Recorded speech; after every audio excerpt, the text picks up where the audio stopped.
હાલમાં અમદાવાદના દાણી લીમડાના ચંડોળા તળાવ ખાતે ઇતિહાસનું સૌથી મોટું ડિમોલિશન ચાલી રહ્યું છે. આ વિષયમાં ગુજરાત હાઈકોર્ટે સ્ટે આપવાનો ઇનકાર કરી દીધો છે. હવે અમદાવાદમાં સીપી ઓફિસ ખાતે મુખ્યમંત્રીની અધ્યક્ષતામાં હાઈ લેવલની બેઠક મળી હતી, જેમાં ગૃહ રાજ્યમંત્રી હર્ષ સંઘવી, રાજ્ય પોલીસ વડા વિકાસ સહાય અને અમદાવાદના સીપી જ્ઞાનેન્દ્રસિંહ મલિક સહિતના ઉચ્ચ અધિકારીઓ હાજર રહ્યા હતા. તો આવો જાણીએ સમાચાર વિસ્તારથી. નમસ્કાર, જમાવટ સાથે હું છું પાર્થ.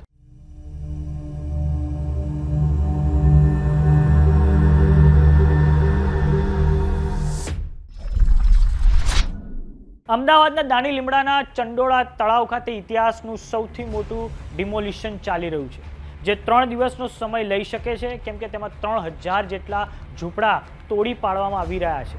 તો આ બાબતને લઈને અમદાવાદના સીપી ઓફિસ ખાતે મુખ્યમંત્રી ભૂપેન્દ્ર પટેલની હાજરીમાં એક બેઠક મળી હતી, જેમાં ગૃહ રાજ્યમંત્રી હર્ષ સંઘવી, રાજ્ય પોલીસ વડા વિકાસ સહાય, અમદાવાદ શહેર પોલીસ કમિશનર જ્ઞાનેન્દ્રસિંહ મલિક સહિતના ઉચ્ચ અધિકારીઓ હાજર હતા.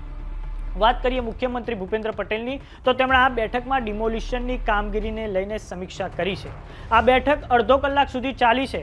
કમાન્ડ એન્ડ કંટ્રોલ રૂમમાં સીએમ પહોંચ્યા હતા. સાથે જ તેમણે આ બેઠકમાં ડિમોલિશનની કામગીરી કેટલે પહોંચી છે, સાથે ભવિષ્યમાં શું રણનીતિ છે તેને લઈને પણ ચર્ચા કરી છે. આપને જણાવી દઈએ કે ગઈકાલ સાંજથી જ ચંડોળા તળાવમાં ડિમોલિશનની કામગીરી હાથ ધરવાનો નિર્ણય લેવામાં આવ્યો હતો. આજે વહેલી સવારથી જ આ કામગીરી શરૂ થઈ ચૂકી છે. જોકે આ ડિમોલિશનની વિરુદ્ધમાં 18 લોકોએ સ્ટે મૂકવા માટે ગુજરાત હાઈકોર્ટમાં અરજી કરી હતી. આ અંગે હાઈકોર્ટમાં સવારે 11:15 વાગ્યાથી લઈને 12:45 વાગ્યા સુધી એમ 1.5 કલાક સુનાવણી ચાલી હતી.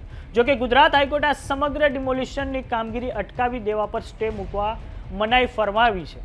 ગુજરાત સરકારે હાઈકોર્ટમાં રજૂઆત કરતા કહ્યું છે કે આ ગેરકાયદેસર વસાહતોમાં ડ્રગ્સ, પ્રોસ્ટિટ્યુશન અને આતંકી સંગઠનો ધમધમી રહ્યા હતા.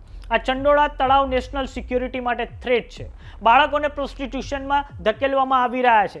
4 બાંગ્લાદેશીઓની અલ કાયદા સાથેની સંડોવણી પણ બહાર આવી છે, જેમની ધરપકડ પણ હવે કરાઈ છે. જોકે રાષ્ટ્રીય સિક્યુરિટીને જોતા તેની સંપૂર્ણ માહિતી ગુજરાત સરકારે હાઈકોર્ટમાં આપી નથી. ડ્રગ્સ, ખોટા કાગળિયા બનાવવા, મની લોન્ડરિંગ જેવા ગુનાઓ આ ચંડોળા તળાવની ગેરકાયદેસર વસાહતોમાં થતા હતા. આ પછી ગુજરાત હાઈકોર્ટે ડિમોલિશન પર સ્ટે આપવાની મનાઈ ફરમાવી છે. વાત કરીએ ચંડોળા તળાવની, તો તે ગેરકાયદેસર બાંગ્લાદેશીઓની વસાહત માટે કુખ્યાત છે. આ વિસ્તારમાં આડેધડ ગેરકાયદેસર બાંધકામો ખડકી દેવામાં આવ્યા છે. હવે આ બાંધકામોને ધ્વસ્ત કરવાની કામગીરી શરૂ કરાઈ છે. 50 જેસીબી મશીન સાથે એએમસીની ટીમ પણ હથોડાથી બાંધકામો તોડી રહી છે. મોડી રાતથી જ ચંડોળા તળાવ પાસે બુલડોઝરો અને ટ્રકોને ગોઠવી દેવામાં આવ્યા હતા. વહેલી સવારે 5:30 વાગ્યાથી ગેરકાયદેસર બાંગ્લાદેશીઓની વસાહતને તોડી પાડવા માટે ચુસ્ત પોલીસ બંદોબસ્ત સ્થળ પર ગોઠવી દેવામાં આવ્યો હતો. તો આ મામલે જે પણ અપડેટ હશે અમે તમને આપતા રહીશું. કેવો લાગ્યો અમારો વિડીયો અમને કોમેન્ટ બોક્સમાં લખીને જરૂર જણાવો.